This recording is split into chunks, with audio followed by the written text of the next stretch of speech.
Back in like November 2016, I got in a new job. Like finally, like as a kid, you're like, okay, you want to try something new and stuff like that. Before that, I was working with like a good, famous travel company, and job was like come every day, do the same thing, and wasn't really up to it. So finally, I just got out of my comfort zone and I did something which was out of the way, and people were like, oh, you have okay. So like it was 5 months, like in April last year, and I was pretty happy. Like okay, so this is going as I wanted. And I just decided to just, for out of no reason, like it was a week and I was like, okay, chalo, let's backpack in like some north side or somewhere. So best option was like go to like Himachal. Like so I did a 10-day trip around McLeod and Manali. But it was like totally spontaneous, right? And I didn't get any travel. I didn't get like at McLeod, I couldn't find anything where I could stay, right? And like actually like get something assured. But still, so I was like, let's try this, right? And people like my friends were like, okay, you should get a place there. You should, right? I mean, should is like you either have or not. I didn't get a train. I just booked like a normal RAC sleeper. I went there with like 3 people squeezed in this all the way to Pathankot. Train got delayed. I was like, okay, if I reach early, I have better chances to get an ACO. Yeah, so train got delayed by like 3 hours. And then yeah, I was still worried, like, where will I stay? Like, I mean, I can't even fit on the bench if you see, like. So, yeah, okay, I was like, still, all the way I'm here, let's try. So I met an Israeli fellow at Pathankot. He's like, okay, I live in this place called Bhaksu. You might find some place there, but you might not want to stay there. I mean, it's all by Israelis and all. Name is Nadeem, right? If you want to be there. Yeah.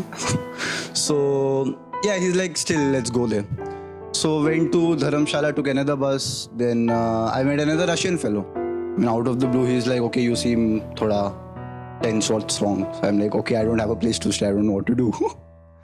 So he's like, okay, you come to my place. It's like kind of a monastery and you can stay there if there is something. So I got thoda happy and I went there. Still nothing is there. I'm like, okay, what to do? So that monastery fellow is like, okay, just right in front there's another place. Just try there. Might get something. Again, I go there.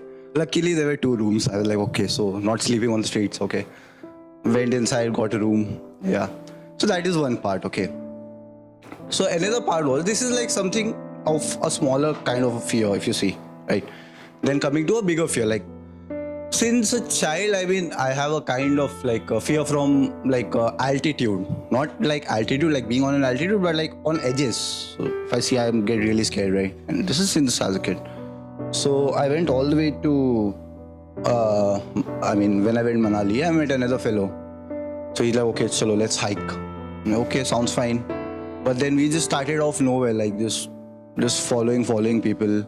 And so we saw these women, like locals, they are like carrying like wood on their back and walking, coming towards us.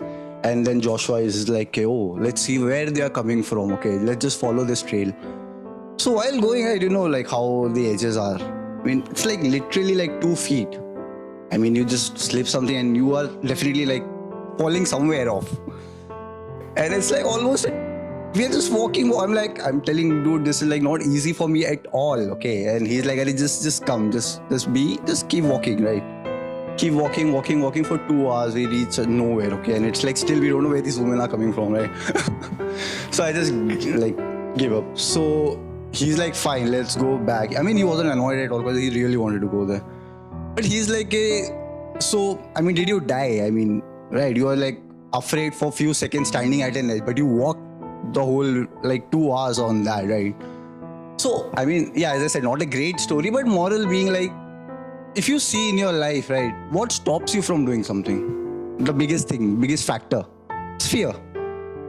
Could be a small fear, it could be a big fear. Small fear being what if wala, which was the first instance, right? But I was like, okay, rather than what could have been, I just went there and turned out good. Bigger fear, like something you've been always afraid of and you never gave it a shot, right?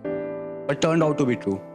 So yeah, so moral of the story, as I said, I mean, there's always victory above fear. So whatever you guys want to try, please go ahead and do it. I mean, life is beautiful that way. Thanks.